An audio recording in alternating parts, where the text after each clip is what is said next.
si os parece bien, comenzamos ya, ¿vale? Y conforme se vayan conectando el resto de compañeros, pues que vayan viendo. Las preguntas, aunque os parezca un poco repetitivo, a María Alonso no se le carga. A mí sí me sale como que está conectada con el móvil.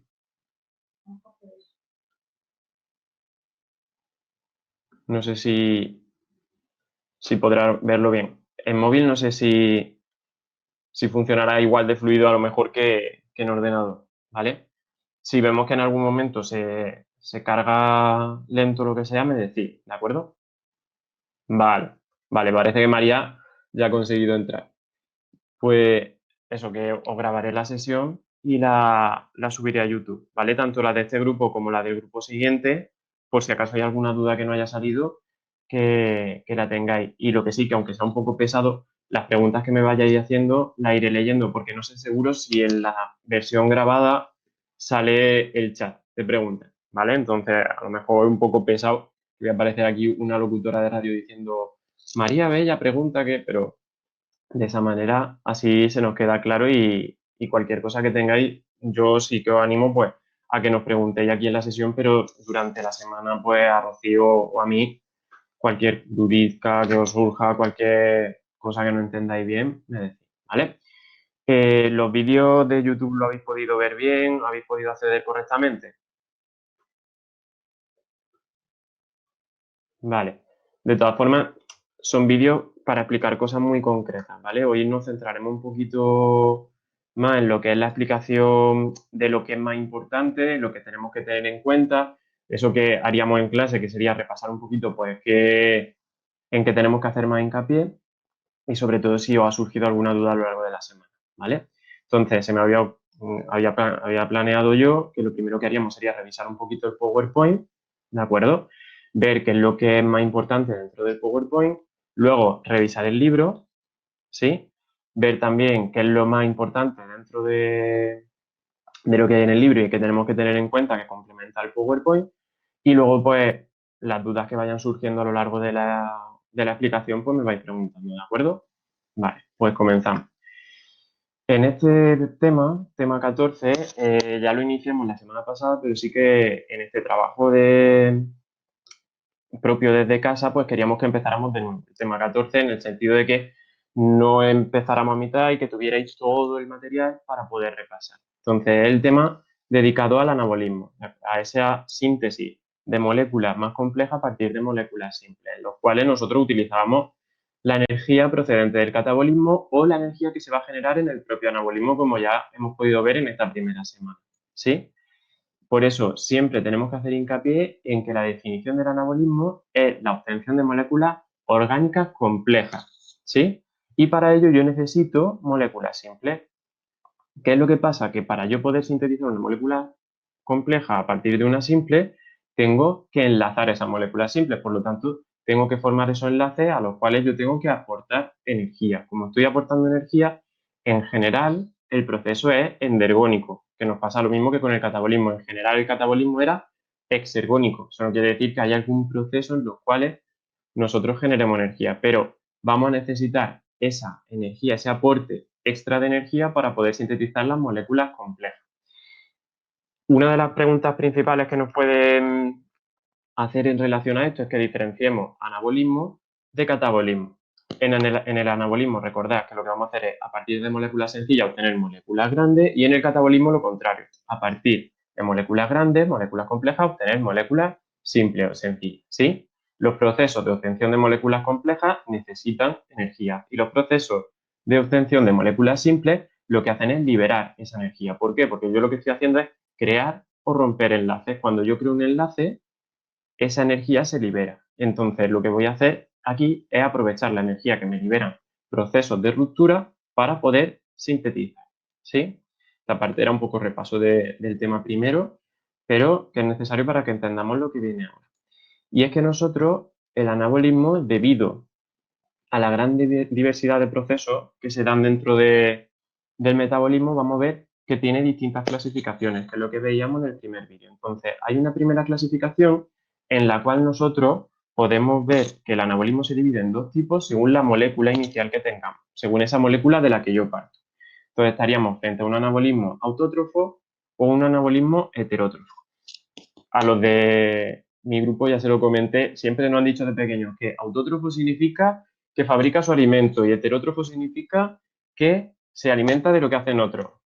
Eso realmente no es así. Autótrofo lo que significa es que el inicio de esa construcción de otras nuevas moléculas más complejas es una molécula más sencilla de tipo inorgánico. Es decir, yo voy a coger lo del medio directamente y esas moléculas del medio las voy a transformar en moléculas orgánicas más complejas. Entonces, ¿cuáles son las tres moléculas principales inorgánicas que se utilizan? CO2, agua y amoníaco. Pero eso no significa que no haya otras muchas más moléculas. Hay organismos que utilizan ácido sulfúrico, hay organismos que utilizan nitrato, hay organismos que utilizan sulfato. Cada tipo de molécula inorgánica sencilla que yo incorporo dentro del metabolismo se hace a través de un anabolismo de tipo autótrofo. Y este es el anabolismo más restrictivo, ya que no lo pueden llevar a cabo todos los organismos, simplemente los que son capaces de coger esas moléculas del medio. En contraposición, lo que tenemos es el anabolismo heterótrofo, que utiliza moléculas de base orgánica, es decir, moléculas que ya han sintetizado otro organismo en este sentido, o el mismo, son moléculas orgánicas de síntesis propia, que lo que hace es convertirlas en moléculas orgánicas más complejas. O, por ejemplo, yo tengo una glucosa y cuando la uno a varias glucosas, si soy, por ejemplo, una célula vegetal, pues obtendría almidón. O si la uno a más glucosa, podría ser glucógeno. Si uno varios aminoácidos, obtengo una proteína. Eso es anabolismo heterótrofo. Que uno varios nucleótidos, obtengo un ácido nucleico. Todo eso son procesos de anabolismo heterótrofo. Como veis, hay muchos procesos de los que nosotros ya hemos estudiado previamente que son anabolismo heterótrofo.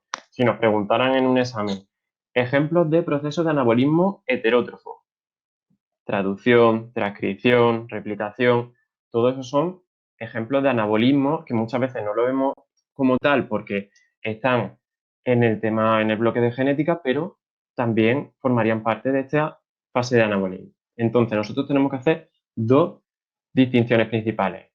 En el caso de anabolismo autótrofo heterótrofo, que es esa molécula de inicio y el tipo de organismos donde surgen. La molécula de inicio en el autótrofo es inorgánica, en el heterótrofo es orgánica. Autótrofo solo en organismos que son capaces de coger esa molécula inorgánica, heterótrofo en todos los tipos de organismos. Hasta aquí todo bien.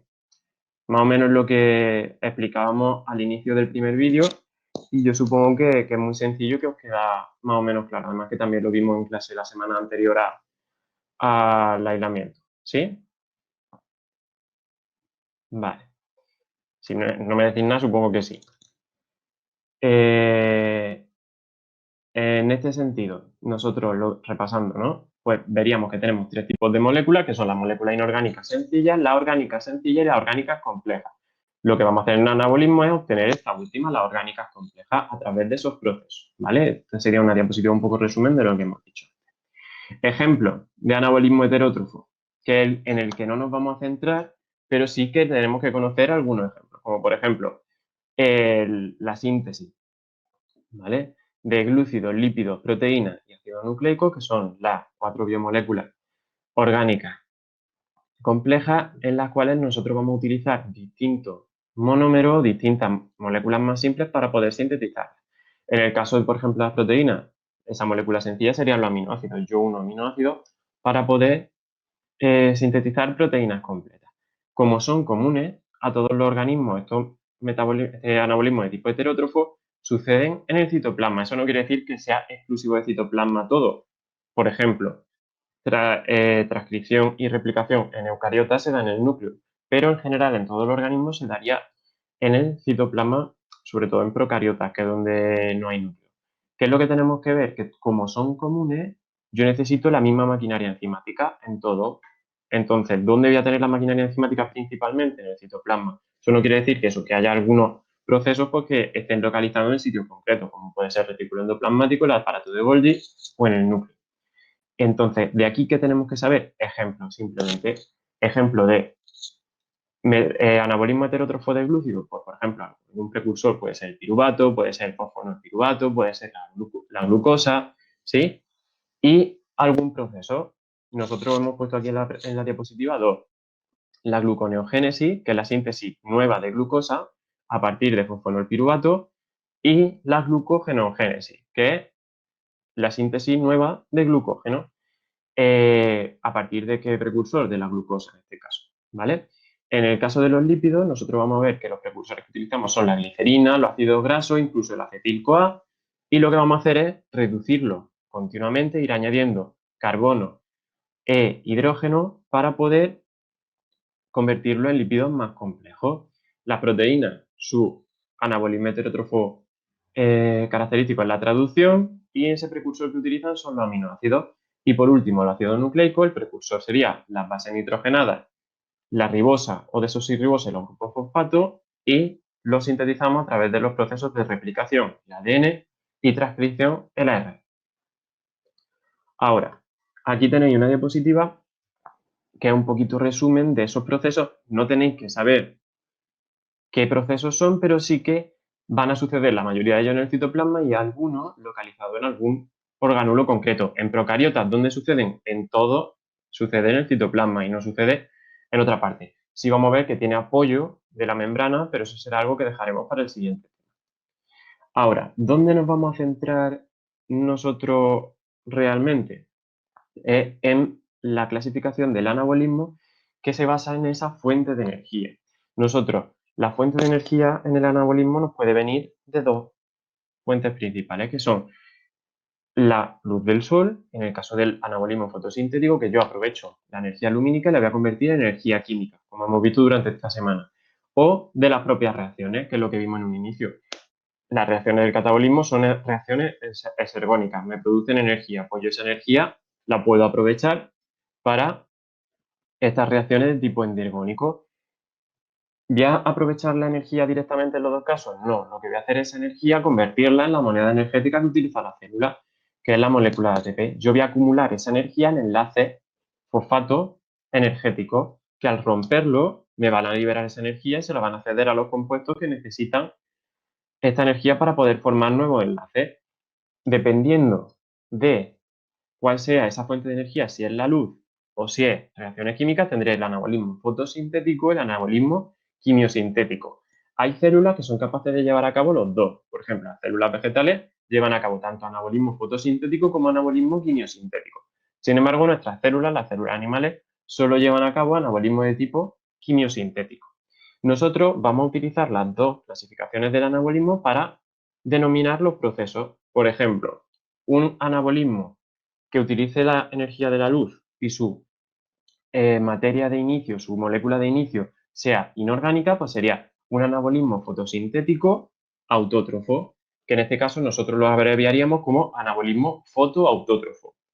Un anabolismo, por ejemplo, que obtenga su energía de reacciones químicas y la molécula de partida sea una molécula orgánica, pues sería un anabolismo quimiosintético heterótrofo. En general, anabolismo quimio heterótrofo, como puede ser, por ejemplo, el nuestro propio, ¿sí? Nosotros tenemos que ver que los procesos los vamos a clasificar de esta manera, y a la vez que los procesos, luego veremos cuando veamos el tema de los microorganismos. Nosotros podemos decir que los microorganismos son fotoautótrofos, son quimioheterótrofos, son fotoheterótrofos o son quimioautótrofos, dependiendo de dónde tengan esa fuente de energía y esa molécula. Entonces, nos tiene que quedar claro que siempre yo voy a tener dos claves dentro del anabolismo, que es la obtención de la molécula de partida, perdón, y la obtención de la energía. Y siempre que hable de los procesos tengo que hablar de las dos, de esa fuente de energía y de esa molécula inicial. Y ahora nos vamos a centrar en lo que es el tema en sí. El anabolismo es muy amplio y es mucho más complejo que el catabolismo, porque lo que estoy haciendo es construir y utilizar moléculas muy pequeñas para elaborar un gran número de moléculas grandes. Entonces, lo que vamos a ver en este curso y donde nos vamos a centrar es en un proceso concreto que es la fotosíntesis, en concreto la fotosíntesis oxigénica. Pero eso no significa que sea el único proceso anabólico que sucede en la célula. Hay muchísimos procesos anabólicos. O sea que nos vamos a centrar en el más importante, que es gracias al cual nosotros obtenemos materia orgánica a partir de materia inorgánica, ¿sí? Y es donde vamos a poner el foco. Entonces tenemos que ver que en cualquier proceso fotosintético lo que voy a hacer es utilizar la energía luminosa y convertirla en energía química. Y a la vez voy a utilizar moléculas sencillas y convertirlas en moléculas complejas. Ahora, en el caso de la fotosíntesis que yo voy a utilizar, lo que voy a hacer es convertir esa energía luminosa en energía química en forma de ATP y voy a partir de moléculas inorgánicas sencillas, en este caso el CO2 y el agua, para obtener sustancias orgánicas complejas, moléculas orgánicas complejas, en este caso la glucosa, ¿vale? Hay dos tipos de fotosíntesis y esto no puedo confundirme a la hora de nombrarlo. Entonces, muy importante que de cara al examen nosotros siempre nos refiramos al proceso de fotosíntesis que nos están preguntando cuando estemos hablando de la fotosíntesis en el cloroplasto como fotosíntesis oxigénica, siempre nombre y apellido, porque por ahí nos pueden penalizar si no ponemos el nombre completo. Entonces tendríamos dos tipos de fotosíntesis de las cuales nosotros vamos a estudiar una, que es la oxigénica, ¿vale? Se dividen entre oxigénica y anoxigénica dependiendo del dador y aceptor final de electrones, ¿vale?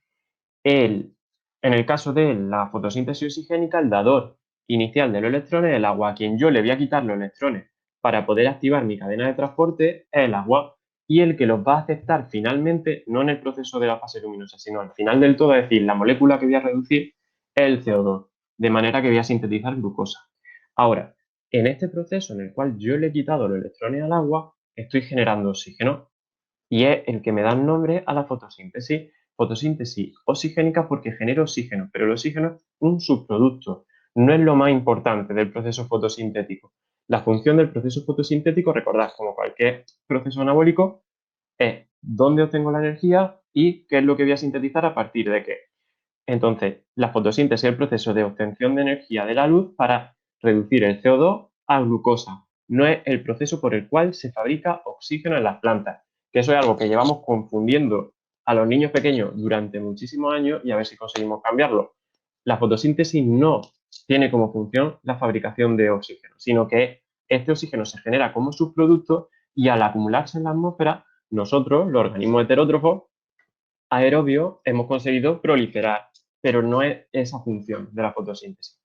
En contrapartida, el otro tipo de fotosíntesis autótrofa que tendríamos sería la anoxigénica, en la cual el dador de electrones no es el agua y el aceptor no es el CO2. Por lo tanto, no genero oxígeno. Como no genero oxígeno, esta fotosíntesis de tipo anoxigénico no es la que vamos a estudiar en este tema, pero eso no significa que no sea importante. Por ejemplo, la fotosíntesis anoxigénica que utiliza el ácido sulfídrico como molécula dadora de electrones se utiliza en procesos de minería, en procesos de extracción de hierro, son procesos económicos muy importantes, lo único que no lo vamos a estudiar a nivel biológico en este curso. Los que os dediquéis a algo relacionado con esto, sí lo veréis.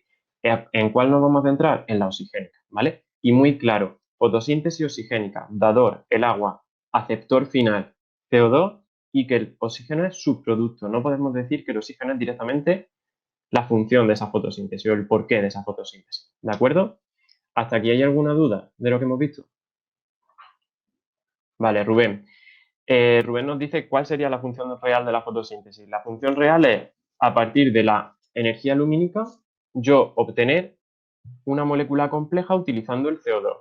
¿Qué es lo que voy a hacer? Coger esa energía lumínica y a partir del CO2 voy a sintetizar glucosa.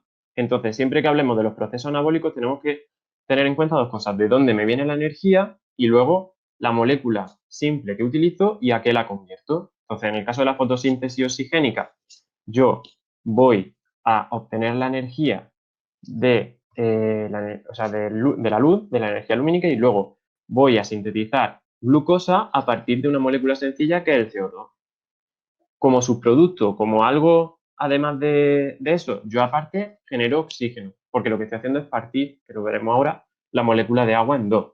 Y estoy separando el oxígeno por un lado y el hidrógeno por otro. ¿Sí? ¿Nos queda claro? Vale.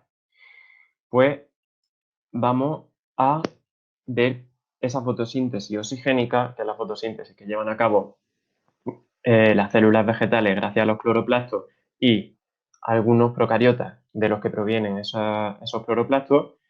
¿Qué importancia tiene? ¿Vale? la importancia principal es la obtención de sustancias orgánicas y energía, por tanto, porque yo, si obtengo una sustancia orgánica compleja con muchos enlaces, luego si parto esos enlaces en el catabolismo, puedo obtener energía. Entonces, lo que voy a hacer es coger sustancias inorgánicas, convertirla en orgánica y acumularla generando moléculas muy grandes, de manera que luego yo voy a poder partirlas y obtener energía. Por eso, cuando eréis más pequeños y veáis los alimentos que son energéticos, ¿cuáles son? La pasta, el arroz, todos los alimentos que son ricos en almidón. ¿Por qué? Porque lo que he hecho es acumular mucho CO2 formando mucha glucosa y esa glucosa acumularla en cadenas de almidón. Luego, si yo la rompo, toda la energía que yo he gastado en hacer esa molécula, la voy a recuperar en este caso. Y ahora, como otra función, digamos, otra característica de esta fotosíntesis oxigénica es que además produce O2. Y entonces eso ha hecho que proliferen los organismos de tipo aerobio al grupo al cual nosotros pertenecemos. Entonces, ¿es importancia biológica? Sí. No es su función, pero gracias a ella nosotros conocemos la Tierra tal y como es ahora. Si no hubiera habido fotosíntesis oxigénica, las concentraciones de O2 no hubieran aumentado en la atmósfera, entonces no hubieran proliferado organismos de tipo aerobio de los cuales nosotros, o sea, los cuales son nuestros antepasados molecularmente hablando. Entonces, lo que tenemos que tener claro es que su función principal es la obtención de sustancias orgánicas y energía, esa acumulación de energía en sustancias, ¿de acuerdo? Orgánicas para luego poder utilizarlas. Y además, lo que ha permitido es esa transformación de la atmósfera que ha hecho que proliferen otros organismos. No solo de la atmósfera, sino de la Tierra en general. La presencia de O2, ¿vale? De un 21% de O2 dentro de la atmósfera ha cambiado completamente cómo sería la vida en la Tierra que en lugar de eso, si no lo hubiera habido, ese oxígeno, ¿sí? Nosotros hemos visto durante mucho tiempo que la fotosíntesis oxigénica se puede resumir en una ecuación química. Ahora, esta ecuación general o ecuación global de la fotosíntesis es muy simple y obviamente yo creo que ya habéis llegado a la altura de que sabéis, en la que sabéis que este proceso no es así de sencillo, pero sí que nos hace una idea de estequiométricamente qué es lo que yo voy a conseguir. Y es que utilizando agua y CO2, ¿vale? En concreto, 6 moléculas de CO2 me van a dar una molécula de 6 átomos de carbono, que es la glucosa. Y ahora, ese agua se me va a partir de manera que yo voy a poder obtener de ese agua 6 moléculas de oxígeno, ¿vale? Lo que tengo que tener ahí claro es que este proceso no puede llevarse a cabo sin un aporte de energía. Y ese aporte de energía, ¿de acuerdo? Me lo va a dar la luz del sol, que luego yo voy a transformar en energía química. Ahora, al darle un aporte de energía y unir esos 6 átomos de carbono en el dióxido de carbono, estoy obteniendo una molécula de mayor estado energético. Es decir, estoy ordenando la materia, estoy yendo en contra de la termodinámica, ¿vale? Por eso es tan importante que tengamos enzimas que se encarguen de realizar catálisis de estos procesos, porque son procesos en los cuales necesitaríamos invertir muchísima energía, entonces al regularlos con enzimas lo que hacemos es bajar esa energía de activación, que la energía necesaria para yo poder fijar 6 moléculas de carbono no sea tan alta, ¿vale? Este proceso es un proceso muy complejo. En esta primera semana lo que vamos a estudiar es la fase luminosa, que es la primera fase de las dos que componen la fotosíntesis oxigénica. La primera fase luminosa sería esa síntesis de energía. Como hemos visto ya, proceso anabólico. ¿De dónde viene la energía y qué moléculas sintetizo? Lo que nos vamos a centrar hoy es en de dónde viene esa energía y cómo yo voy a conseguir convertir una energía de tipo lumínico en una energía de tipo químico, ¿vale? La fase luminosa no va a hacer otra cosa que aprovechar esa luz para sintetizar moléculas de alta cantidad de energía con enlaces muy energéticos que son el ATP y luego el poder reductor, que como sabéis yo lo puedo intercambiar fácilmente por moléculas energéticas. Ahora, ¿qué es lo que tengo que ver? ¿Dónde va a suceder? Si lo que estoy haciendo es generar energía. Si nosotros lo pensamos en el tema anterior, ¿dónde generaba energía yo en la mitocondria? ¿En qué estructura? A ver quién se anima a responder. Dentro de la mitocondria, ¿qué estructura utilizaba yo para generar esa energía? O sea, ¿dónde se me generaba a mí el ATP realmente? Hombre, dentro de la mitocondria, Rubén, en los tilacoides, mal vamos. Si estamos viendo en las crestas mitocondriales, que son la membrana interna. Hombre, casi no. Rubén, lo que ha hecho es leer lo del PowerPoint y te ha salido mal la jugada. En- Exactamente. Como ha dicho Claudia, en las crestas, ¿de acuerdo? Si nosotros buscamos el homólogo de esas crestas mitocondriales dentro del cloroplasto, son los tilacoides. Entonces, ¿dónde se me va a generar la energía dentro de los cloroplastos? En los tilacoides, ¿vale? Si pensamos en los tilacoides es una membrana. Gracias a qué generaba yo energía y ATP en la mitocondria, gracias a un transporte de electrones por la membrana.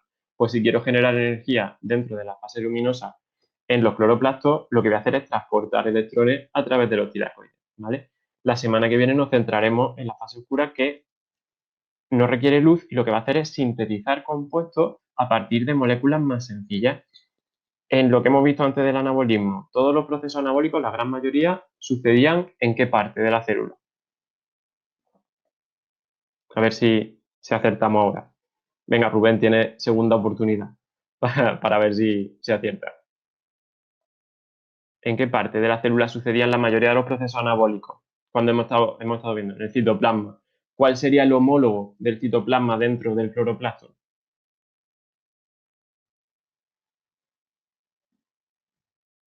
Si nosotros tuviéramos que decir el citoplasma, entre comillas, del cloroplasto es,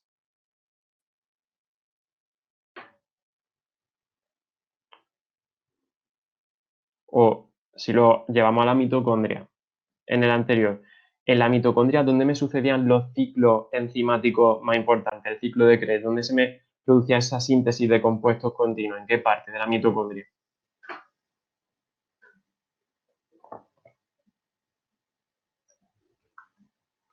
Nadie responde, no, no me lo creo, madre mía, en la matriz. Muy bien, Lucía. Entonces, si nosotros pensamos en la matriz, el homólogo de la matriz dentro del cloroplasto será el estroma. Por lo tanto, donde sucedan las reacciones enzimáticas principales, sería en esa parte que es el equivalente al citoplasma. Si nosotros pensamos en la mitocondria y los cloroplastos, para que no se nos olvide esto nunca, la mitocondria y el cloroplasto son como si fueran pequeñas bacterias. Y las bacterias, todas sus reacciones enzimáticas, ¿dónde van a suceder? En sus citoplasmas. Pues, ¿cuáles serían los citoplasmas de la mitocondria y del cloroplasto? En el caso de la mitocondria sería la matriz mitocondrial y en el caso del cloroplasto sería el estroma. Entonces, así no se nos olvida que en esas partes donde nosotros vamos a tener los ciclos con las enzimas, mientras que la obtención de energía las vamos a tener en las membranas, que es donde tendremos los transportes electrónicos. Pues fase luminosa, tilacoide, que no se nos olvide, y fase oscura en el estroma. Ahora, pasamos a la fase luminosa. ¿De la diferencia entre un proceso y otro hay alguna duda antes de que nos centremos en la fase luminosa? Vale, de momento bien, más o menos estáis siguiendo bien el ritmo, lo habéis ido viendo esta semana, ¿os parece fácil, os parece difícil? Vale, perfecto. De todas formas, si alguna duda tenéis o lo que sea, escribid y me paráis, que yo, los que ya me conocéis, sabéis que me lío a hablar y no paro. Entonces, seguimos con esa fase luminosa, ¿vale? La fase luminosa. Nosotros lo que vamos a hacer es obtener esa energía gracias a un transporte electrónico en la membrana del tilacoide. Y como podéis mm, entender y ya a esta altura pensar, no es un proceso tan sencillo, sino que es muy, muy complejo, porque lo que voy a hacer es convertir un tipo de energía en otra. Ahora nosotros lo vamos a ver de manera simplificada y viendo un poco de manera global el proceso. Hay asignaturas dentro de carrera universitaria de cuatrimestre entero que se dedican solo al proceso de obtención de energía de la planta. Entonces, pensad que esto es muy complejo, pero nosotros vamos a intentar verlo de la manera más sencilla posible y asemejándolo mucho al proceso que ya conocemos, que es la cadena de transporte de electrones, ¿vale? Entonces, nosotros vamos a ver que esa fase luminosa va a tener dos procesos principales. Uno que es la captación, ¿vale?, por parte de las clorofilas de esa energía luminosa y transformación de esa energía luminosa en energía química para poder producir ATP. Y ahora, otra es la obtención de electrones por parte del agua, de manera que a mí se me active esa cadena de transporte de electrones y al final pueda obtener compuestos reducidos en alguno de los casos, ¿vale? ¿Qué es lo que, lo que tenemos que tener claro? Esta fase luminosa vamos a captar la luz y transportar electrones a lo largo de la membrana para al final obtener ATP, ¿vale? Pero yo no puedo obtener ATP si no capto luz y transporto electrones. Necesito esas dos condiciones mínimas. Ahora, en contraposición con la fase oscura, que luego la estudiaremos más adelante, entonces esta diapositiva la veremos la semana que viene, ¿vale? ¿Qué es lo que vamos a centrarnos? En que esa fase luminosa va a tener como objetivo la obtención de ATP y en algún caso vamos a obtener también NADPH, pero no siempre, ¿vale? Tenemos que centrarnos en que principal es obtener ATP. Y ahora, si yo obtengo NADPH, obtengo poder reductor, mejor, ¿vale? Eso, con los de mi clase, sí, yo sí se lo dije, yo supongo que Rocío os lo ha dicho también. Cuando yo hable de poder reductor, me estoy refiriendo a estas moléculas de NADPH, ¿vale? Poder reductor son esas moléculas, esos coenzimas reducidos, capaces de ceder ese hidrógeno o esos electrones para reducir otros compuestos. Entonces, yo siempre que diga poder reductor, me estoy refiriendo a NADPH en este caso, ¿vale? Nosotros vamos a ver que vamos a obtener ATP. Y ahora, para poder obtener ATP, voy a tener que pasar por una serie de fases. Generalmente, o sea, si estudiáramos de manera general, el proceso sería una primera fase en la que los pigmentos son capaces de absorber energía luminosa, una segunda fase en la que yo descompongo el agua gracias a esa energía luminosa que he captado para poder captar electrones. Esos electrones me los llevo a lo largo de la membrana y los transporto para generar ATP y ahora esos electrones, una vez ya han sido transportados, los voy a utilizar para reducir NADP más a NADPH y obtener ese poder reductor. Este último paso no siempre se da, dependiendo del tipo de proceso que yo estudie en la fase luminosa. Entonces, lo que tengo que centrarme es en que voy a coger luz con los pigmentos. Gracias a esa luz descompongo el agua en electrones, protones y átomos de oxígeno y los protones los transporto a lo largo de la membrana para activarme la ATPasa y que pueda sintetizarse el ATP, ¿vale? En este caso, la membrana que utilizo es la del tilacoide. Si nosotros nos centramos en esa primera fase, que sería esa captación de luz, yo necesito una antena que capte esa luz. Yo no puedo captar la luz con cualquier tipo de molécula. Si os acordáis, cuando estuvimos viendo en el primer trimestre los lípidos, veíamos que había lípidos que tenían en su estructura doble enlace, al igual que los lípidos, algunas proteínas, o sea, proteínas también, perdón, y ácidos nucleicos tienen en su estructura doble enlace y esos dobles enlaces son capaces de captar la radiación. Entonces, yo voy a ver que moléculas con esos dobles enlaces son capaces de captarme radiaciones muy específicas. ¿Por qué? Esos dobles enlaces, debido a las estructuras que forman intermoleculares, o sea, perdón, intermoleculares dentro de la molécula, son capaces de excitar los electrones que se están compartiendo entre esos dos átomos. Y esos electrones, al excitarse, son capaces de captar radiación y emitir radiación, ¿vale? Por lo tanto, yo voy a tener que tener unas moléculas muy específicas capaces de captar esa radiación y de emitir también radiación. Esas moléculas son los pigmentos. Pigmentos no son más que moléculas de distinta naturaleza química con un gran número de dobles enlaces, muchísimos dobles enlaces. Y esos dobles enlaces van a estar situados a lo largo de la molécula en cada pigmento de manera diferente. De forma que cada pigmento va a ser capaz de captar una radiación concreta, ¿vale? Si nosotros cogiéramos en el laboratorio cloroplastos, los digerimos, miramos la composición de su membrana, veríamos que el 12% de esa membrana del tilacoide del cloroplasto son pigmentos, es decir, un 12% de su composición son pigmentos, partiendo de que ya cerca del 80% van a ser lípidos de la bicapa, pues ya nos está diciendo que el segundo componente principal de esa membrana son los pigmentos y son esas moléculas capaces de captar la luz. Ahora, yo no voy a tener un solo tipo de pigmento, porque si no, solo podría captar un tipo de luz. Y la luz blanca se va a descomponer en muchísimas longitudes de onda diferentes. Entonces, a mí me interesa tener pigmentos que sean capaces de captarme cuantas más longitudes de onda diferentes, mejor. Como cada uno capta algo específico, una longitud de onda específica, voy a tener muchísimos tipos de pigmentos, mucha variedad de pigmentos. En concreto, hay dos familias de moléculas, no moléculas concretas, sino familias. Es decir, dentro de cada uno de estos grupos hay muchísimas moléculas. Dos familias de pigmentos concretas.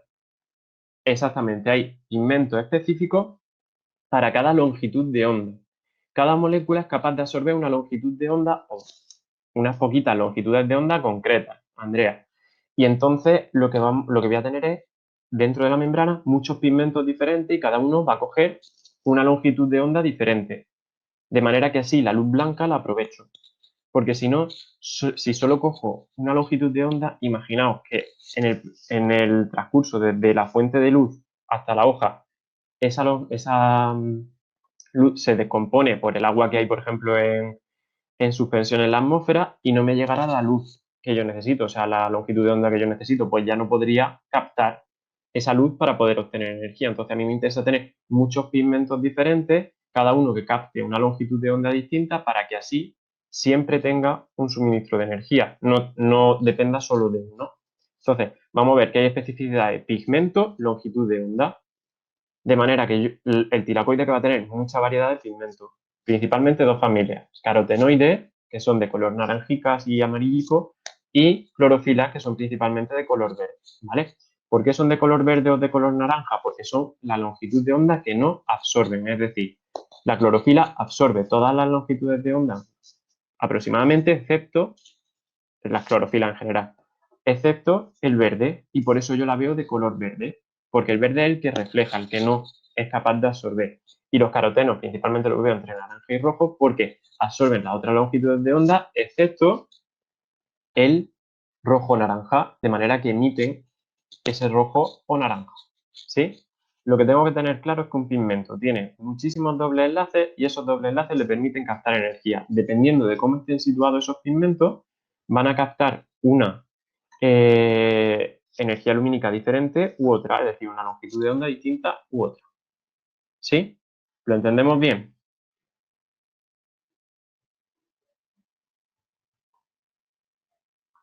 Vale. Es un poco complejo, pero yo creo que teniendo claro eso, os resultará más sencillo, ¿vale? Aquí tenemos, no asustéis que no hay que sabérsela, ¿vale? Pero sí que veáis cómo es la estructura de una molécula de clorofila, en concreto de la más abundante, que es la clorofila de tipo A, ¿vale?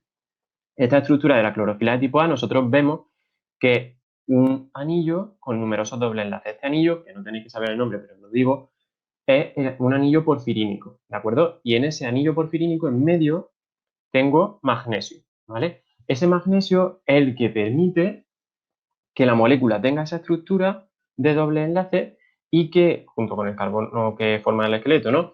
Y que sea capaz de captar esa energía lumínica. Por lo tanto, cuando éramos muy pesados y os decíamos que las sales minerales, que son muy importantes, que la gente no se acuerda nunca de ellas, que no se las estudia porque piensa, una de las funciones de las sales minerales es actuar como cofactor aquí magnesio dentro del anillo porfirínico, de manera que puede captar esa clorofila la luz.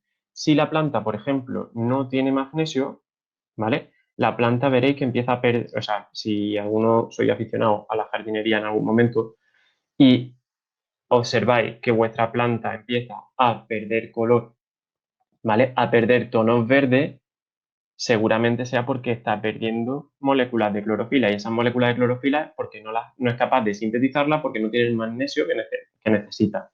Por eso decíamos, cuando erais pequeños os explicaba, las plantas cogen las sales minerales del agua y la utilizan para el proceso fotosintético, no sé qué. No es que utilicen las sales minerales directamente, sino que esas sales minerales son necesarias para sintetizar la clorofila y que tenga la estructura tal como la conocemos. En el caso de la clorofila A, tiene magnesio, hay otros tipos de clorofilas que tienen calcio.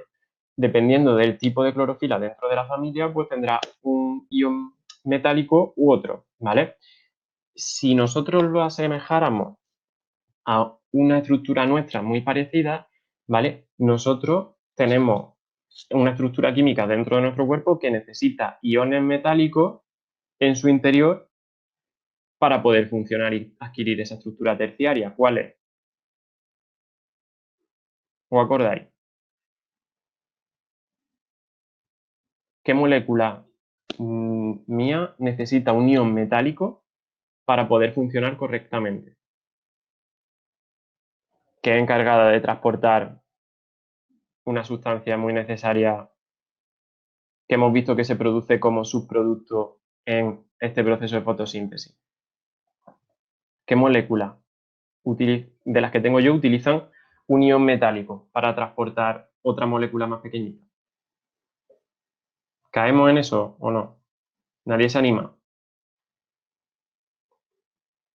Los glóbulos rojos serían las células. ¿Qué moléculas tenemos dentro de esos glóbulos rojos? La hemoglobina. ¿Y qué ion metálico tenía la hemoglobina en su interior? El hierro. Pues es muy parecido, muy parecido a lo que tenemos aquí con el magnesio, ¿vale? Son esas funciones de las sales minerales en las cuales me actúan, ¿vale? Como componentes estructurales fundamentales de moléculas que necesitan intercambiar cosas. En el caso de la hemoglobina, ¿qué necesita intercambiar? Oxígeno con el medio. En el caso de la clorofila, ¿qué necesito intercambiar? Esa energía luminosa, pasarla a energía química, ¿vale? Lo que tenemos que tener claro en la estructura es que va a estar compuesta por doble enlace y que en muchas de ellas participan las sales minerales, ¿sí? Nos acordamos un poquito de la hemoglobina también que tenía ese ion hierro, pues en este caso un ion magnesio, ¿vale? Lo que decíamos de que era específico para longitudes de onda muy concretas. Si nos fijamos aquí, ¿vale? Nosotros tenemos todo el espectro visible. El espectro visible, la luz visible es la luz blanca, cuando pasa por un prisma se descompone en todas estas longitudes de onda diferentes, ¿vale? Que van desde el rojo al violeta. Lo que está por debajo del rojo no lo podemos ver, que es el infrarrojo, y lo que está por encima del violeta, que es el ultravioleta, tampoco se puede ver. Pero la luz visible, que sería la luz que nosotros podemos ver, se descompone en eso. Estas de aquí van a verse asociadas cada una con un pigmento diferente. En concreto, en esta gráfica tenemos 3 pigmentos, de los muchos cientos que hay, que son la clorofila A, la clorofila B y un tipo de caroteno, ¿vale? El alfa caroteno en concreto. Entonces, si nosotros nos fijamos en esta gráfica, vemos cómo se asocia cada pigmento, ¿vale? Que es cada una de las líneas de un color que tenemos aquí, con longitudes de onda concretas. Lo que hemos hecho es poner la luz visible a estos 3 pigmentos, exponerlo a luz visible y ver qué longitudes de onda cogen y cuáles no cogen. En concreto, la clorofila A, la clorofila B, ¿vale? Y el caroteno vemos que cogen longitudes de onda muy cercanas al violeta y longitudes de onda cercanas al rojo, pero las centrales, las verdes, no las cogemos. Por eso nosotros las plantas principalmente las vemos de color verde, porque al no captar, al no absorber esta radiación de aquí, del medio, lo que hacen es reflejar esos tonos. ¿Con qué tonos coinciden? Con los verdes. Por eso son los colores que nosotros vemos normalmente en las plantas. Ahora, ¿tienen las 3 moléculas los mismos picos de absorción? No. ¿Eso qué significa? Que cada una va a aprovechar una longitud de onda diferente. Cada tipo de organismo fotosintético va a tener tipos de pigmentos diferentes, de manera que pueden aprovechar longitudes de onda distintas. El ejemplo principal de esto son las algas, ¿sí? La alga, en este caso, nosotros vamos a tener distintos tipos de algas, que son algas verdes, algas rojas, algas pardas, cada una con pigmentos diferentes, y si nos fijamos, cada una se sitúa en una altura de la columna de agua diferente. ¿Eso sí que significa? Que a cada altura me va a llegar una longitud de onda concreta. Entonces lo que va a tener esa alga son pigmentos concretos para esa longitud de onda. Pues aquí sucede lo mismo. Yo en las células de las plantas voy a tener distintos pigmentos y cada uno va a coger uno concreto, ¿sí? De manera que al final la suma de todo me coge un rango más amplio que el que me cogería solo uno. Imaginaos que tuviera solo clorofila B. Pues la clorofila B solo es capaz de aprovecharme un pico en el azul, ¿vale? Y otro pico en el rojo. Si yo esa clorofila B la complemento con clorofila A, con con caroteno, lo que voy a hacer es aumentar el rango de luces o de longitudes de onda que yo puedo absorber. ¿Sí? ¿Lo entendemos? Esto. Vale. Ahora, si yo, es como si tuviéramos una antena en un edificio, ¿sí? Y yo tuviera para cada canal que quiero tener en la tele una antena diferente. Si quiero ver muchos canales, que voy a tener muchas antenas, ¿vale? En concreto, ¿qué es lo que voy a hacer? Tener una antena que sea capaz de cogerme muchos canales, ¿sí? En este sentido, lo que voy a hacer es juntar todas esas antenas, todos esos tipos de antenas en un mismo sitio. Entonces, lo que voy a generar es un lugar donde se me agrupen todos esos pigmentos y sean capaces de aprovecharme cada uno su longitud de onda, pero que todos me aprovechen esa luz para obtener energía. Y a ese conjunto de todos esos pigmentos lo voy a llamar fotosistema. Un fotosistema no es más que un conjunto de muchos pigmentos situados en la membrana que son capaces de captar energía luminosa y transmitirla, ¿vale? ¿Por qué son capaces de captarla? Porque tienen doble enlace. ¿Por qué son capaces de transmitirla? Porque esa longitud de onda, a la vez que la cogen, son capaces también de emitir longitud de onda, ¿sí? Nosotros dentro de los fotosistemas vamos a ver que los pigmentos los podemos dividir en dos tipos. Un primer tipo que son los complejos antenas, que son estas moléculas que captan muchísima energía. Al captarse mucha energía se excitan, que significa que suben de nivel sus electrones y entonces en esa subida de nivel del electrón transmite energía. ¿Y a quién le transmite energía? Pues al pigmento que tiene al lado, que a su vez se está excitando y transmite la energía al siguiente, y al siguiente, al siguiente, al siguiente, hasta que toda esa energía me llega a una molécula que es capaz de acumular muchísima energía. ¿De acuerdo? Como si fuera un, eh, un depósito de esa energía y ahí se va acumulando, se va acumulando, se va acumulando. Si es capaz de acumular mucha energía, esa molécula tiene que tener muchos doble enlaces. A esa molécula que es capaz de coger toda esa energía que le transmiten los complejos antenas después de excitarse ellos, se llama centro de reacción. Y lo que va a hacer es subir mucho el nivel energético, de manera que luego se lo puedo transmitir a otra molécula que es el agua. Entonces, lo que van a hacer los pigmentos de los complejos antenas es captar mucha energía. Y ahora, cuando ya han captado toda esa energía, se la transmiten al centro de reacción y el centro de reacción será el encargado de romper la molécula de agua. ¿Cómo? Dándole toda esa energía que he recibido de los complejos antenas. Por lo tanto, fotosistemas, tened claro que son grupos de pigmento en el tiracoide en el cual yo distingo dos tipos de pigmentos. Complejo antena, que me permite captar la energía y transmitirla, y centro de reacción, que acumulan toda la energía captada por los complejos antenas y me van a romper la molécula de agua. ¿Sí? Y de esa forma yo estoy transformando la luz en energía que se transmite de molécula a molécula. Al transformar la energía que se transmite de molécula a molécula, ya estoy convirtiendo la energía luminosa en energía de tipo químico, ¿vale? Nosotros vamos a ir pigmento por pigmento dentro de los complejos antenas hasta que llegue al centro reactivo, centro de reacción. El centro de reacción será el encargado de arrancar los electrones del dador primario y dárselo al aceptor primario, ¿vale? Hasta aquí entendemos bien cómo funcionan los fotosistemas, los pigmentos, cómo son capaces de coger energía, transmitirla y lo que me van a generar luego ese transporte de electrones. ¿Sí? Vale. Pues ya nos quedaría las dos últimas partes de esta primera semana, que serían el estudio de una vez que yo he captado la energía, ¿vale? Por esos fotosistemas, ¿qué es lo que hago con esa energía? ¿Cómo la voy a transformar en energía química, en ATP, ¿vale? Nosotros hemos visto dos formas de síntesis de ATP en los temas anteriores, que son la síntesis de ATP por fosforilación a nivel de sustrato, que era cuando yo tenía un fosfato y se lo cedía al ADP para que se convirtiera en ATP, o la fosforilación oxidativa, que yo transportaba ese flujo de electrones a través de una membrana, generando una desigualdad entre el número de protones a un lado y a otro de la membrana, y se me activaba la ATPasa, y la ATPasa me producía el ATP. Pues aquí me va a suceder lo mismo. Lo que voy a hacer es coger y generar un flujo de electrones a través de una membrana que me va a transportar mucho hidrógeno a un lado de la membrana. Y el lado que tiene mucho hidrógeno va a enviar ese hidrógeno hacia el lado que tiene menos a través de la ATPasa, generando la síntesis de ATP, ¿vale? Yo voy a tener dos formas de sintetizar el ATP, que son la fotofosforilación acíclica y la fotofosforilación cíclica. Las dos son tipos de fosforilación oxidativa. Por lo tanto, en este año vamos a estudiar o hemos estudiado tres tipos de fosforilación oxidativa, que son la fosforilación oxidativa que ocurre en la respiración dentro de la mitocondria, la fotofosforilación acíclica y la fotofosforilación cíclica. Los tres son fosforilaciones oxidativas, ¿sí?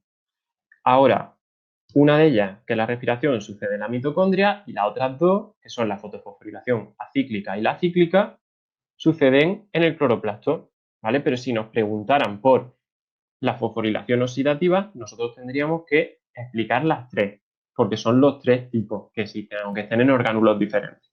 ¿Sí? ¿Lo entendemos? Y por contraparte, la fotofosforilación, o sea, perdón, esa sería la fosforilación oxidativa y ahora por contraparte, la fosforilación a nivel de sustrato solo la hemos estudiado en un proceso. ¿En cuál?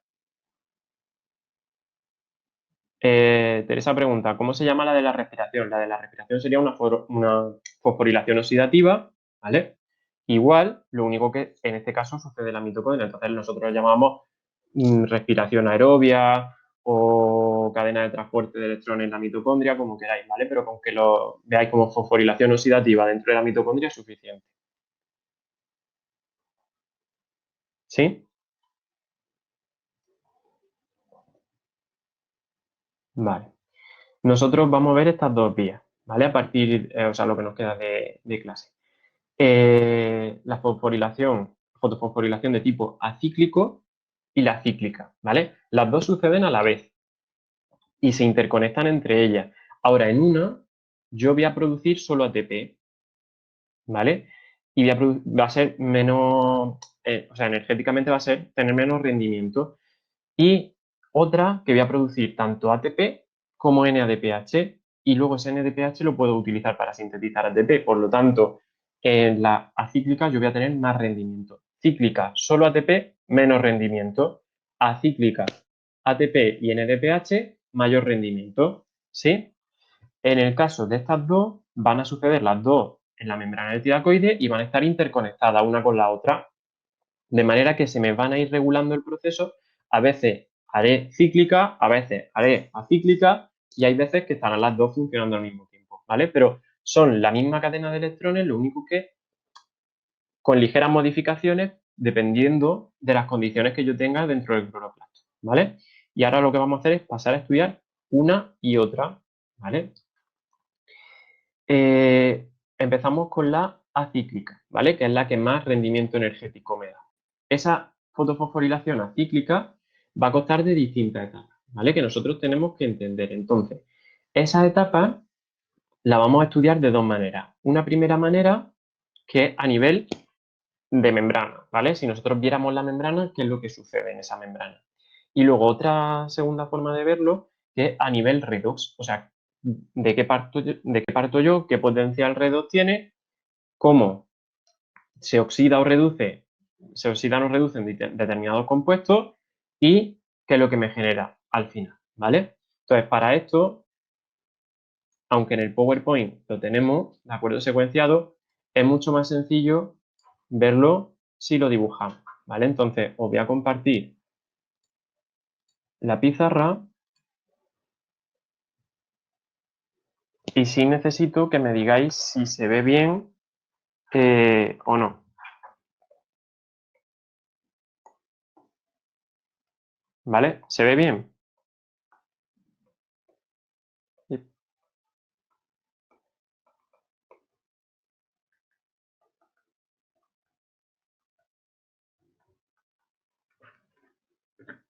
¿Sí? Vale. Pues entonces borramos lienzo. Yo voy a partir de mi membrana tilacoidal, que me va a separar el estroma del lumen. ¿Vale? Si recordamos cómo era un tilacoide, recordábamos que era este saquito, el estroma estaría fuera y lo de dentro sería el lumen, ¿vale? Nosotros en esa membrana vamos a tener situada nuestro fotosistema, ¿vale? Primero.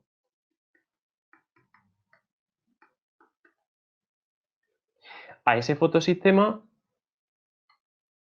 va a llegar la luz. ¿A qué pigmento llega primero? ¿Qué? Ah, que no... María... Has tenido que darle para poder ver la pizarra, ¿no? ¿La veis ya todo? Si hay alguien que no la vea, que lo diga y le explicamos cómo hacerlo.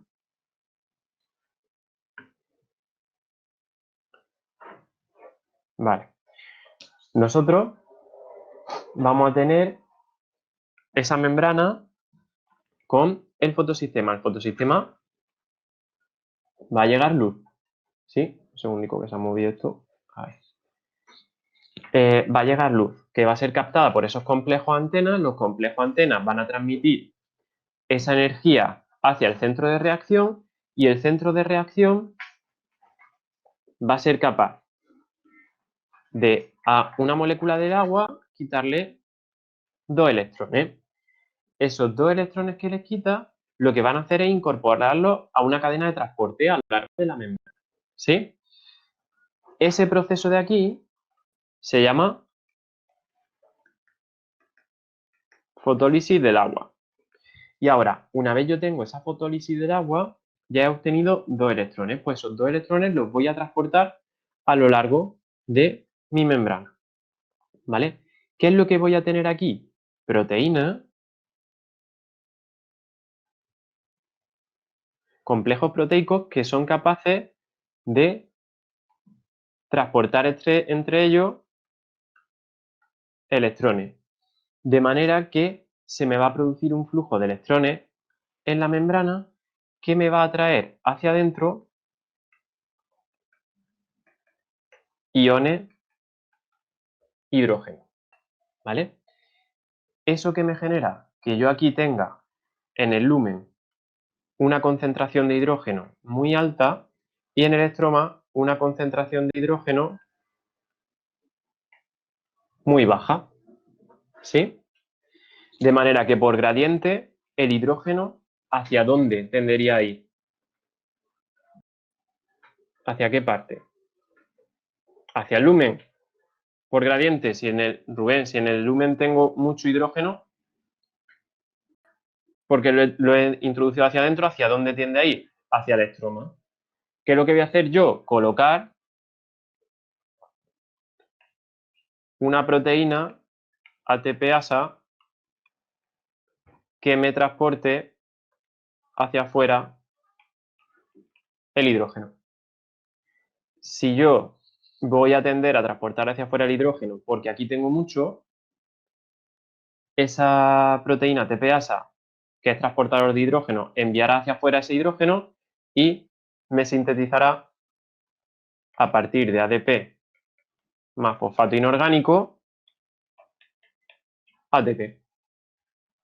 De manera que lo que estoy haciendo es, con el flujo de electrones, pasar hidrógeno hacia adentro del lumen y luego ese hidrógeno lo voy a sacar hacia afuera, hacia el electroma, a través de la ATPasa. Y de esa forma, solo por el transporte de electrones ya he generado ATP. Pues como aquí estoy utilizando el agua, la fotofosforilación que tengo aquí es la de tipo acíclico. ¿Sí? Lo que voy a hacer es romper moléculas de agua para transportar electrones y vuelvo a romper otra molécula de agua y transporto electrones. Como siempre voy en esta dirección, es acíclica. ¿Sí? La cíclica, ¿qué es lo que haría? No ir siempre en una dirección, sino que volver al inicio. Aquí siempre voy desde el agua hasta el final, desde el agua hasta el final, pero no se me conecta el final con el agua nunca.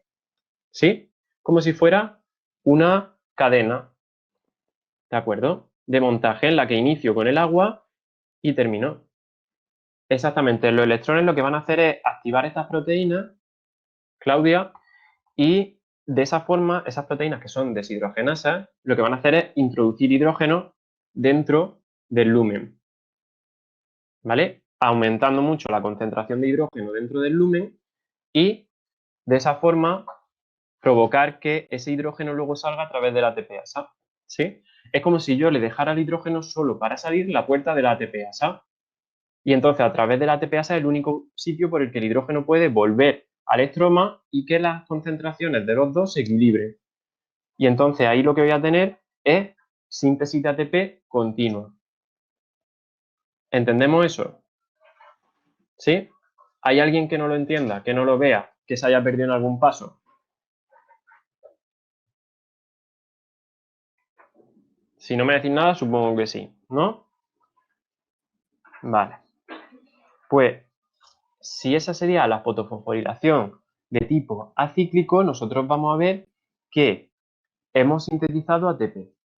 Ahora, veíamos que no solo se sintetizaba ATP, sino que también se sintetizaba poder reductor, ¿de acuerdo? Se sintetizaba NADPH. ¿Cómo lo sintetizo? Para eso tengo que ver el proceso, ¿vale? En forma de proceso redox, ¿vale? De manera más compleja, nosotros vamos a ver aquí, ¿vale? Imaginaos que yo tengo una gráfica en la que paso de potenciales redox negativos a potenciales redox positivos, ¿sí? Y entonces voy a partir, perdona, aquí. Voy a partir de la primera molécula que sería mi fotosistema. Fotosistema se abrevia con PS, ¿vale? Y en concreto el primer fotosistema que tenemos es el fotosistema 2. A ese fotosistema 2 recordamos que llega luz, ¿sí? De manera que ese fotosistema va a obtener un potencial redox más negativo y se va a convertir en un fotosistema 2 excitado. Una vez ha llegado la luz, ese fotosistema se ha excitado y es capaz de arrancarle 2 electrones al agua, ¿vale? Y esos son los electrones que hemos visto de la fotólisis que van a transportarse. Este de aquí, este fotosistema 2, lo que va a hacer es transportar a lo largo de distintos transportadores esos electrones, ¿para qué? Para al final conseguir reducir el NADP+ y convertirlo en NADPH, ¿vale? En concreto, perdona, ay, que eso no es luz, no se excita. Ese fotosistema 2 va a transmitir esos electrones a una proteína intermediaria que se llama plastoquinona. Y esa plastoquinona se los va a transmitir a un complejo que se llama complejo BF. El complejo BF son dos proteínas, ¿vale? Que son el citocromo B6 y el citocromo F, ¿vale? Que son deshidrogenasas. Por lo tanto, ahí es donde el hidrógeno pasa al lumen, ¿sí? Después, los electrones que yo tengo aquí, estos de aquí, me van viajando por aquí y me van activando. ¿Por qué viajan desde aquí hasta el citocromo BF? Porque el citocromo BF tiene un potencial redox más positivo, por lo tanto, las cargas negativas, ¿qué van a hacer? Ir bajando, ir bajando, ir bajando hacia el más positivo, ¿sí? Ese citocromo BF va a transmitir los electrones a un segundo fotosistema, en este caso el fotosistema 1, ¿vale? Que ese fotosistema 1 es capaz de captar estos electrones y a la vez captar energía luminosa. Y al captar esa energía luminosa, se va a excitar y va a pasar a ser un fotosistema 1 de tipo excitado, ¿sí? Al ser un fotosistema 1 de tipo excitado, pasa de un potencial redox más positivo a un potencial redox más negativo, ¿sí? De esa forma va a poder volver a transportar electrones a compuestos más negativos, en concreto a un compuesto que se llama ferredoxina, ¿vale? Que va a ser una proteína capaz de transmitir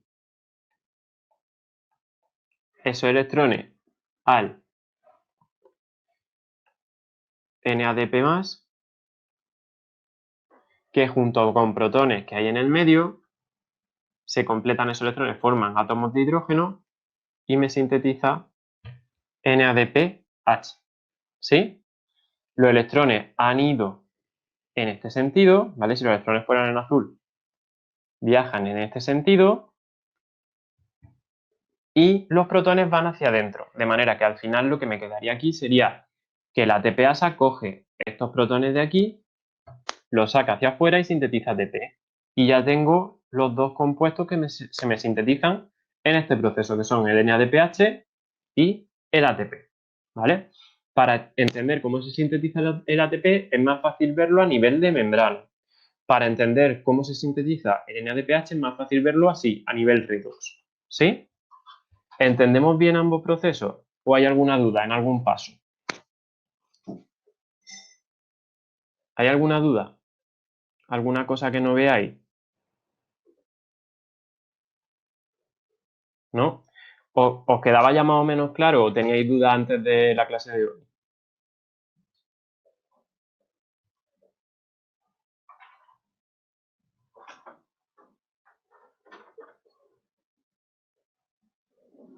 En el NADPH te has perdido un poco. Rubén, vale.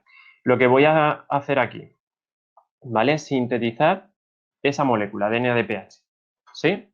Entonces, para ello lo que voy a hacer es transportar electrones hasta ese NADPH, ¿vale? Al NADP más, voy a borrarlo, esto de aquí, perdona. Ahí.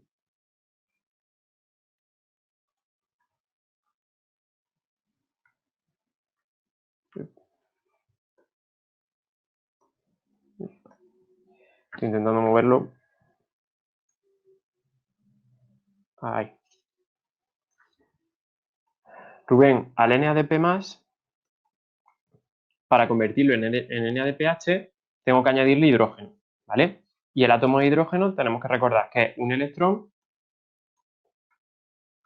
y un protón, ¿sí?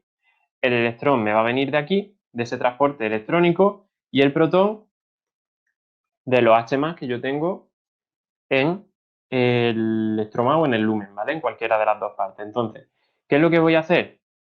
Enviarle ese electrón a través de la cadena de transporte de electrones. ¿Cómo lo voy a hacer? Primero, voy a venir al fotosistema 2. Le quito los electrones al agua dándole luz y excitándolo, ¿sí? Al excitarlo, lo vuelvo más negativo. Entonces, como es más negativo, los electrones van a intentar huir de él porque él es negativo y van a intentar ir a zonas más positivas.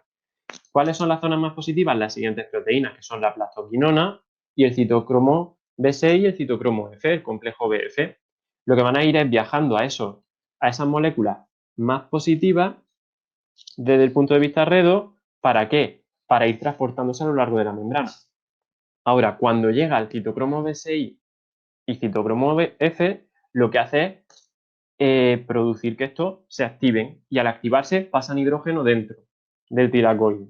Ahora, luego pasa al siguiente fotosistema, que el fotosistema lo que hace es volver a hacerse negativo para así estar en un estado más negativo y que pueda viajar a otra zona más positiva. En este caso, la ferretosina. Que la ferretosina lo que va a hacer es convertir ese NADP en NADPH. ¿Cómo? Le da el electrón y coge un protón que haya del medio y lo une y me forma un hidrógeno. Y ese hidrógeno se lo doy a la NADP+ y ya se me completa NADPH. ¿Vale? Y de esa forma se sintetiza el NADPH. Y ahora con los protones que yo tengo dentro del lumen ya que he pasado dentro gracias al citocromo B6 y el citocromo F, me lo saco hacia afuera, hacia el electroma, por la ATPasa y me sintetizo el ATP. ¿Sí? ¿Te queda más claro? Vale. ¿Hay alguno de vosotros que tenga alguna duda de alguna parte de aquí? Antes de que pasemos a la fotofosforilación cíclica.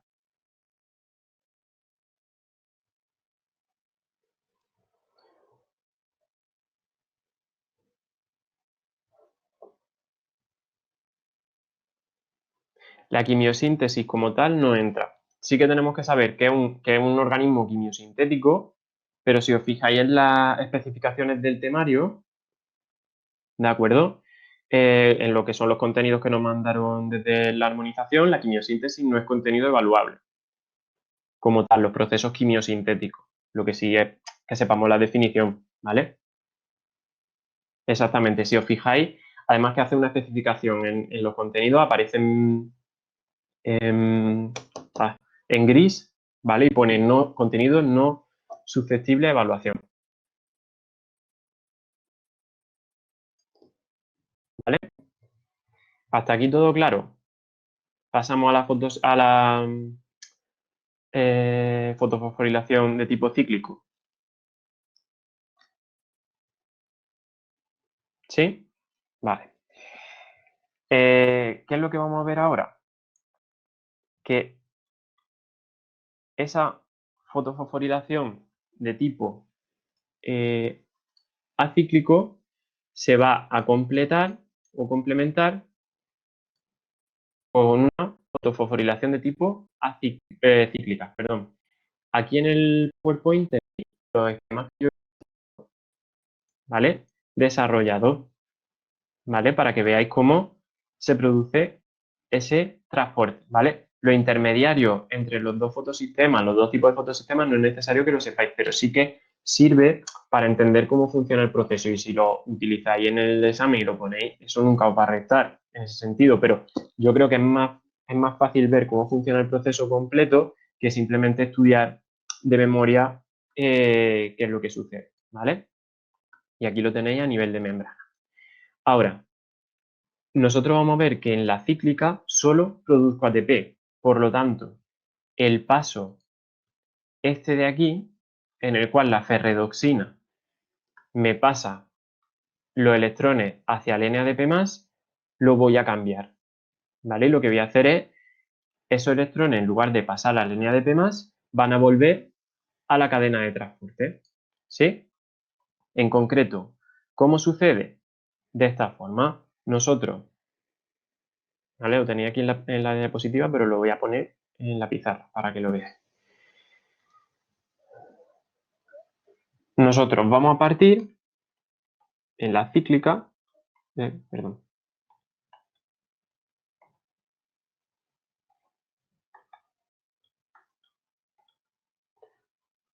la tilde.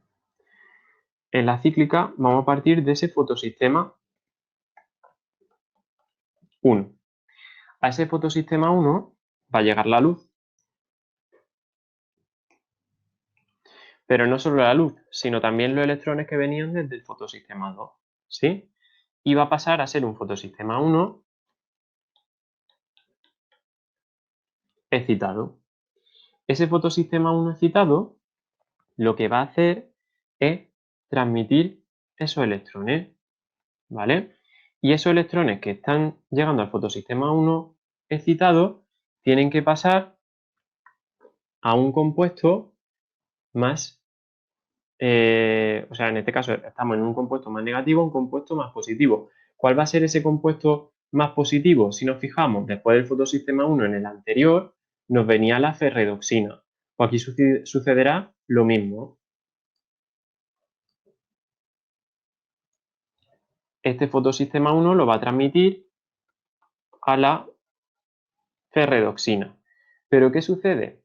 Que antes nosotros esa ferredoxina se lo cedía al NADP+ para sintetizar NADPH. Pues en este caso, como no queremos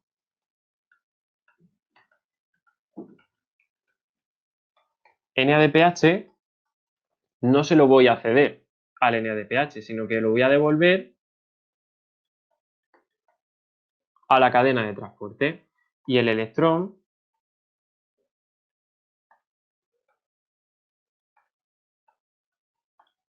va a pasar a la plastoquinona.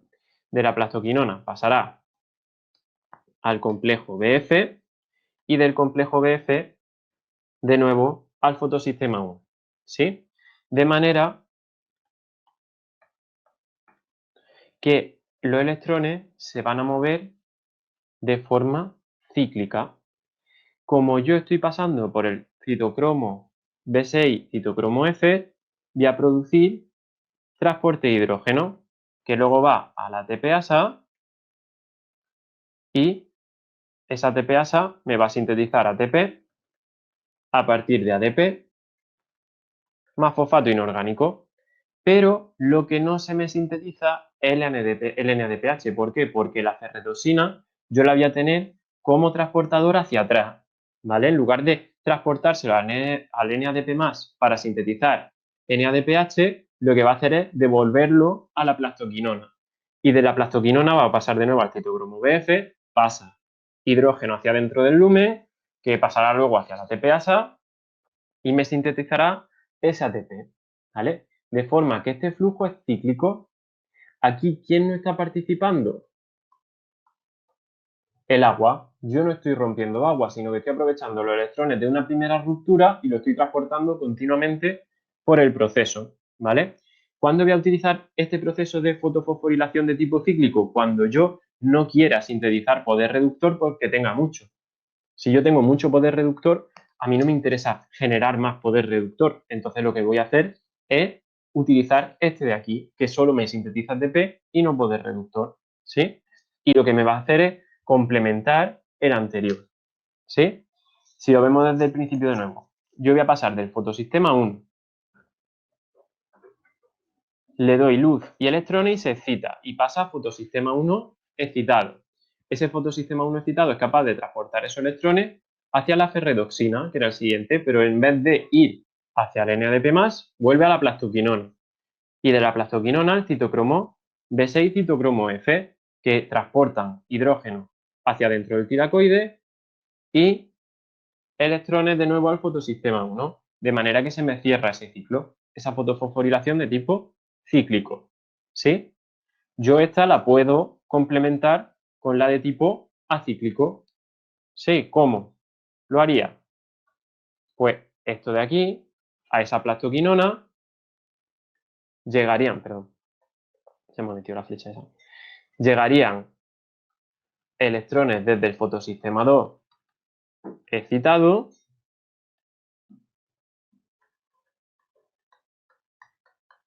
y pasarían el mismo proceso, lo único que el fotosistema 1 me lo podría ceder a otra ferredosina que me sintetizara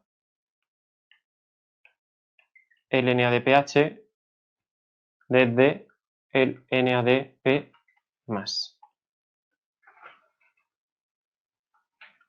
¿Sí? Y de esa forma ya tendría los dos procesos conectados, la cíclica y la acíclica. ¿Vale? En la cíclica sintetizaría ATP solo y en la acíclica ATP y NADPH. ¿Sí? ¿Hay alguna duda de cómo se unan los procesos del segundo que no entendamos?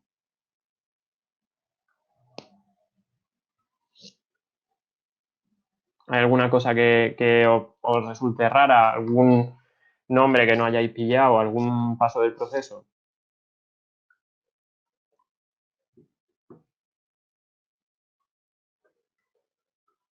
¿Todo claro? Entonces,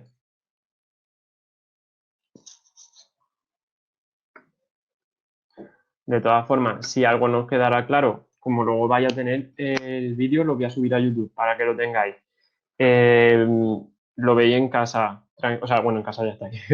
Lo veis tranquilamente más adelante. Si hay alguna cosa que no os quede claro, pues nos preguntáis a Rocío o a mí a través de mensaje. ¿De acuerdo? Sí, que es lo último que nos quedaría ver de aquí. Cómo se regula este proceso. ¿De acuerdo? Estos procesos se van a regular en base a la concentración de distintos compuestos. En concreto, ¿qué compuestos están participando? El NADP, ¿vale? Tanto el NADP+ como el NADPH y el ADP y el ATP. Por lo tanto, si yo tengo poco NADP+, significa que tengo mucho NADPH, porque lo he sintetizado. Entonces no me va a interesar sintetizar NADPH. Si tengo mucho, ¿a cuál recurriré? A la fotofosforilación cíclica, al ciclo, que no me sintetiza NADPH. Ahora, imaginaos que yo ese NADPH lo he gastado y tengo muy poco NADPH y mucho NADP+. Entonces, sí me interesa sintetizar NADPH. ¿Qué es lo que voy a hacer? Recurrir a la fotofosforilación de tipo acíclico, ¿de acuerdo? A la lineal. De manera que al final voy a obtener mucho de lo que yo necesito. ¿Qué quiere decir eso? Si nosotros lo representáramos de manera esquemática, si la cantidad de NADP es más alta que la de NADPH, se utiliza la fotofosforilación de tipo acíclico. Ahora, al contrario, si la cantidad de NADP es más baja que la cantidad de NADPH, la fotofosforilación que utilizaría sería la cíclica. ¿Sí? Igual que me lo regula el NADPH o el NADP+, me lo regula el ADP. ¿Sí? Si yo tengo mucho ADP y poco ATP, voy a fotofosforilar utilizando las dos vías. Si tengo mucho ATP y poco ADP, paro las dos vías de producción. ¿Sí? ¿Por qué hay momentos en los que la planta ya no es capaz de captar más energía porque tiene tantísimo ATP que no se puede producir el proceso? ¿Sí? Entonces lo que hace la planta es acumular mucha energía en forma de ATP y cuando ya tiene mucha energía acumulada la va utilizando, pero hasta que no tiene mucha acumulada el proceso sigue. Durante el día sigue acumulando ATP. Ahora, de noche, que ya no llega luz, no se produce esa excitación de los fotosistemas, no se producen las cadenas de transporte y esta fase luminosa para. La fase luminosa se llama luminosa porque es dependiente de la luz. Y a la vez que depende de la luz, depende también de las cantidades de NADP, ADP y NADPH. ¿Sí? Y así es como se regula ese proceso. ¿Vale? Las enzimas van a autorregular el proceso dependiendo de la concentración de los sustratos que tengan. Si tienen mucho NADP o tienen poco, o si tienen mucho ATP o tienen poco. ¿Sí? ¿Lo entendemos bien? Vale, pues hasta aquí sería lo que entra en esta primera semana, ¿vale? Lo que deberíais saber esta primera semana. Además de, ¿vale? Si miramos el libro, un segundo, que lo cargo y lo vemos. Por aquí. Recordad que tenemos de material tanto el PowerPoint como las videoclases, como esta videoclase de duda como el libro en sí, ¿vale? Os comparto el libro.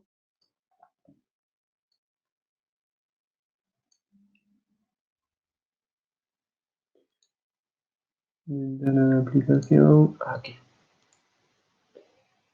¿Vale? Dentro del libro, si nos vamos al...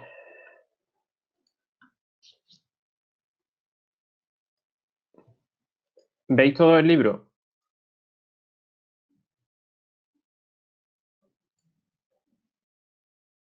¿Sí? Vale. Bueno, si no, muchos de vosotros lo tendréis también a mano, ¿vale?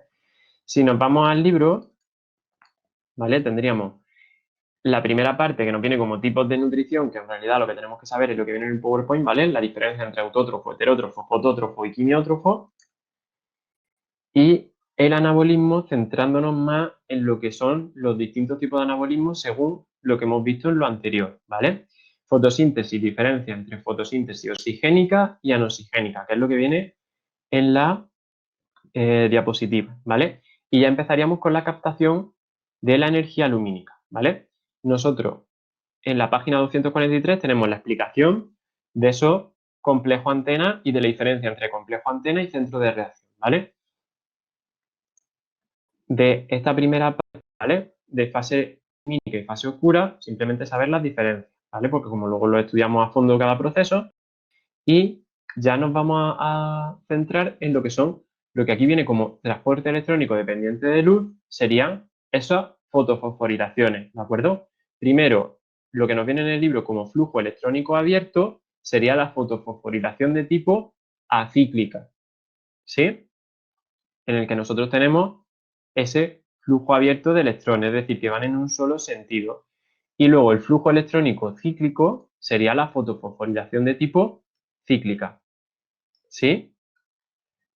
En ambos yo voy a sintetizar ATP gracias a ese proceso de transporte de electrones, ¿vale? Pero tenemos que ver cómo llega esa luz del fotón al electrón, el electrón salta de orbital, salta de nivel y es capaz de transportar esa energía de una molécula a otra. ¿Sí? ¿Entendemos bien cada uno de los procesos? En el libro vienen también explicados, lo único que eso, haceros hincapié en la diferencia entre los nombres para que no os liéis. Cuando como flujo electrónico abierto es la fotofosforilación de tipo acíclico y cuando viene flujo electrónico cíclico sería la cíclica. ¿Sí? ¿Alguna duda con respecto al libro?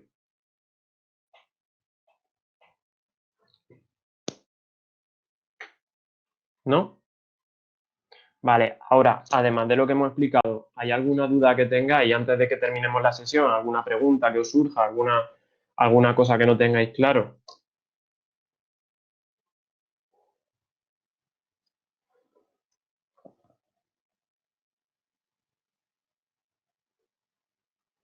Que la siguiente sesión la teníamos, el examen en principio, no, si volviésemos el mismo día, ya lo aplazaríamos seguramente, porque en el sentido de que, aunque sea un poco catastrófico, yo no creo que volvamos, catastrófico no, catastrofista, no creo que volvamos para poder hacer el examen el mismo día.